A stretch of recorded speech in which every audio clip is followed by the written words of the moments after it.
Jangan bunuh angsa bertelur emas. Timbalan Presiden Pejuang Datuk Marzuki Yahya berkata, parti itu menolak idea bahawa Presiden Keadilan Datuk Seri Anwar Ibrahim harus mengetuainya jika pendekatan kemah besar dipersetujui untuk menghadapi pilihan raya umum ke-15 akan datang.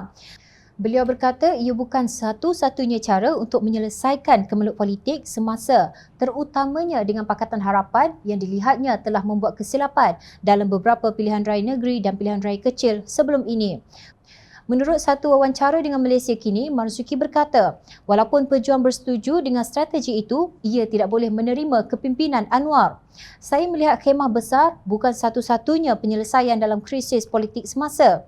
Sejak langkah Sheraton, kita melihat PH hilang tumpuan, terutamanya semasa insiden pengundian bajet di mana gabungan itu tidak mempunyai keputusan yang jelas. Kami bersetuju dengan khemah besar, tetapi pada masa yang sama kami tidak boleh menerima dan bersetuju dengan pentadbiran Anwar, katanya seperti dipetik portal tersebut. Beliau berkata Pejuang dijangka mendedahkan gabungan baharu menjelang pilihan raya umum ke-15. Gabungan kita tidak terhad kepada parti politik, tetapi ia lebih menyeluruh, menerima individu atau persatuan dan kumpulan yang mempunyai naratif yang sama atau matlamat yang sama, iaitu memperbetulkan negara ini, memulihkan negara yang pernah dihasilkan oleh pemimpin parti kita Dr. Mahathir Mohamad. Tegasnya, Marzuki juga berkata Keadilan dan Pakatan Harapan harus belajar daripada pengkhianatan bersatu dalam rampasan kuasa politik. Bagaimanapun pengarah komunikasi Amanah Khalid Abdul Samad menolak idea kemah besar tanpa Anwar. Dalam satu ucapan di Twitter, Khalid menegaskan, kemah besar maknanya semua pembangkang bersatu dan bekerjasama. Kalau tak ada Anwar, bukan kemah besar lagi lah. Beliau mengingatkan agar semua pihak menumpukan keutamaan kepada mengalahkan Barisan Nasional dan Perikatan Nasional. Kalau ingin kalahkan BN dan PN, semua mesti ketepikan kepentingan dan kecenderungan peribadi dan utamakan kepentingan negara. Kalahkan BN dan PN, itu yang utama, ciapnya. Dalam pada itu, Amanah masih mengharapkan bahawa kemah besar yang disarankan oleh Pakatan Harapan itu dipenuhi sebelum pilihan raya umum ke-15. Amanah yakin bahawa pilihan raya umum ke-15 boleh dimenangi dengan strategi dan mesejing yang tepat, kata pemimpin Amanah dalam satu kenyataan tidak berapa lama dahulu. Menurut kenyataan tersebut, usaha untuk menafikan Barisan Nasional kembali berkuasa adalah matlamat terpenting dalam pilihan raya umum ke-15. Ini kerana implikasi kemenangan Barisan Nasional adalah terlalu buruk terhadap negara dan rakyat. Justru Amanah menyeru semua parti pembangkang untuk mengambil pengajaran daripada pilihan raya Negeri Melaka, Sarawak dan Johor dan membetulkan sikap dan pendekatan supaya strategi kemenangan dapat dilaksanakan dengan jayanya. Jangan benarkan kekalahan-kekalahan ini menyebabkan kita bersikap pesimis atau negatif, tetapi sebaliknya mengambil pengajaran dan membetulkan kelemahan yang terserlah. Tidak timbul soal Pakatan Harapan bekerjasama dengan pengkhianat, sama ada bersatu mahupun PAS.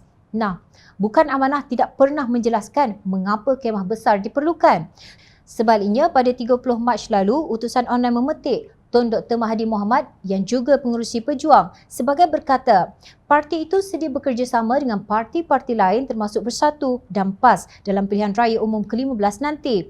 Katanya Pejuang terbuka untuk menjalinkan kerjasama tersebut asalkan parti-parti terlibat bersifat ikhlas dan bersih. Kalau dia ikhlas dan bersih, kita terima. Kita tak kisah siapa pun, katanya seperti dipetik. Menurut beliau pada saat ini Pejuang tidak bergabung dengan sesiapa. Sebab kalau kita nak bergabung dengan parti lain, mereka nak buat cara dia, kita nak buat cara kita. Kita cuba berjuang untuk orang Melayu supaya orang Melayu tidak meminta-minta pada orang lain, tegasnya. Pendirian Tun Dr. Mahathir ini tidak konsisten dengan kenyataan Marzuki yang secara tidak langsung menolak kerjasama dengan Pakatan Harapan apabila tidak menerima kepimpinan Anwar. Ibarat kisah sang petani yang memiliki seekor angsa yang bertelur, hanya sebiji telur emas setiap hari. Namun sang petani yang tamak menyangka di dalam perut angsa itu pasti dipenuhi dengan banyak telur emas. Lalu dibunuhnya angsa itu kerana ingin cepat kaya. Malangnya tidak ada sebiji pun telur emas di dalam perut angsa itu. Menyesal? Sudah terlambat. Di manakah letaknya angsa emas dalam diri pemimpin Pejuang? Jangan ingat dengan membunuh kemah besar kerana mungkin dapat bilangan kerusi yang sedikit sebab terpaksa berkongsi dengan pihak lain seperti Keadilan dan Amanah, maka ia akan mendapat lebih banyak telur emas menerusi penggabungan dengan parti lain seperti Bersatu dan PAS.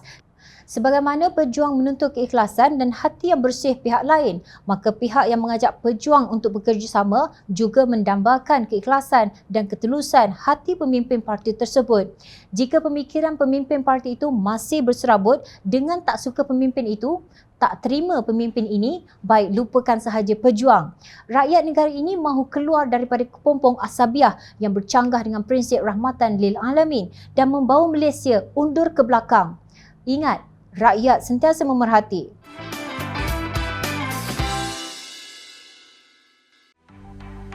Mencari maklumat dan berita politik yang bebas, kupasan yang tepat, panas. Dapatkannya secara eksklusif hanya di Jom Channel. Komitmen kami, rentasan berita Isnin hingga Jumaat. Melalui cara dan isu semasa, kami garapkan secara langsung. Panel-panel berkaliber dan profesional.